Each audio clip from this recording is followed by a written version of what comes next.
All right, let's dive into one of the most fascinating and, let's be honest, kind of weird instructions Jesus ever gave. It's a command that seems to pull in two completely opposite directions. But by the time we're done here, you'll see it's an absolute masterclass in strategy, integrity, and frankly, survival. And here it is from Matthew 10:16. Just soak in that imagery for a second. You're a sheep. Not exactly the toughest animal, right? And you're being sent directly into a pack of wolves. Your survival kit, get this, the cunning of a snake and the innocence of a dove. I mean, the tension there is just immediate and so powerful. What in the world is that supposed to mean? And yeah, that brings us to the big blinking question mark in the room, the serpent. Come on, in the biblical story, that's usually the villain, right? The symbol of deception. So why would Jesus, of all people, hold it up as a role model? This isn't just some throwaway line, it's a very deliberate, very paradoxical command that is just begging us to take a closer look. Okay, so to really get the solution, you've got to understand the problem. And this was not some peaceful Sunday school lesson. Jesus was gearing his disciples up for a seriously dangerous mission. This instruction wasn't a friendly suggestion. It was their survival guide. He lays it out there, zero sugarcoating. You are sheep. The world you're walking into is full of wolves. Do the math. Without a smart strategy, you're going to get eaten.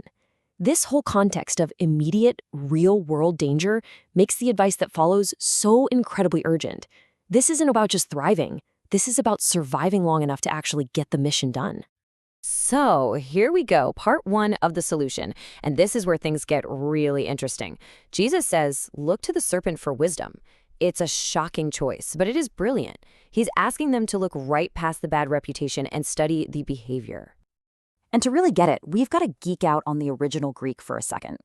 The word for wise here is phronimos. Now, this isn't about being book smart or having a high IQ. This is about practical, on-the-ground intelligence. It means being prudent, being discerning, being careful. It's the wisdom of knowing how to navigate a hostile world without getting crushed. It's street smarts. So what does that actually look like?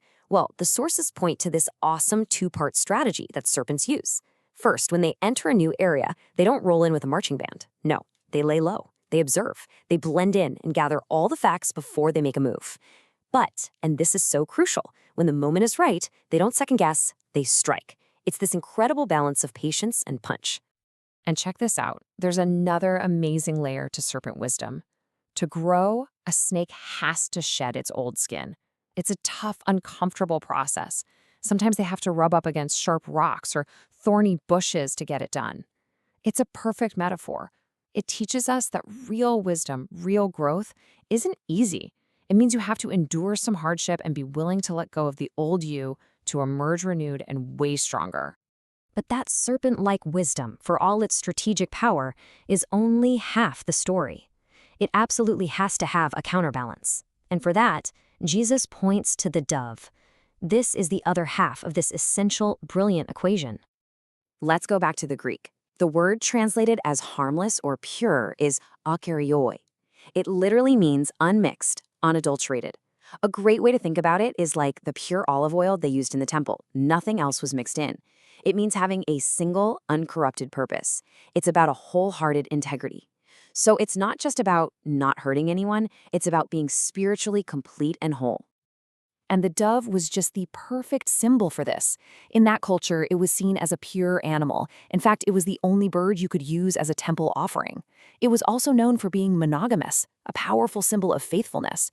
It represented the Holy Spirit at Jesus' baptism, a divine messenger of new beginnings. And hey, they were even seen as great parents, super devoted to their young.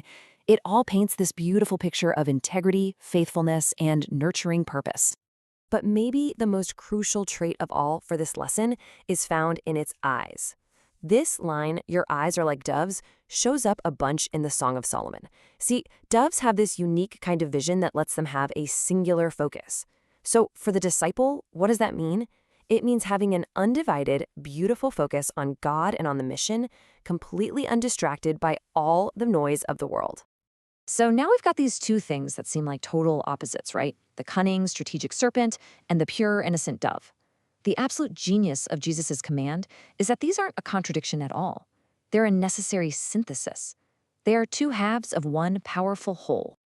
Just look at how perfectly they complement each other. The serpent brings that earthly savvy, the strategy, the prudence, the timing. The dove brings the heavenly focus, the integrity, the purpose, the faithfulness. You see, one is about how you move through the world, the other is about why you're moving through it in the first place. And here it is. This is the core takeaway, the absolute key to the whole thing. The dove's purity, without the serpent's wisdom, is just naive. It's helpless. You become a sheep that wanders right into the wolf's mouth. But the serpent's wisdom, without the dove's purity, becomes corrupt and totally self-serving. It's just cunning for your own gain. You don't just act like a wolf, you become one. Each quality protects the other. Together, they create someone who is both incredibly effective and deeply honorable. Look, this ancient command couldn't be more relevant for us today. We all face a world that can feel packed with wolves, in our jobs, in our relationships, even in our communities. The challenge is to actually live out this balance in our own lives right now. And this can't just be some interesting idea we think about. The goal, as one of our sources puts it so beautifully, is to pray for a true change, or in Korean, a chamduen byonhwa, a change that flows from the inside out. It's about letting this balanced character, this incredible blend of street smarts and pure integrity, become a real, genuine part of who we are. So, we'll leave you with this question to carry with you. As you navigate all the complexities of your own life, facing your own unique challenges, how will you cultivate both the wisdom of the serpent and the purity of the dove? How will you be both shrewd and sincere, both strategic and selfless? Because finding that balance, well, that's the path.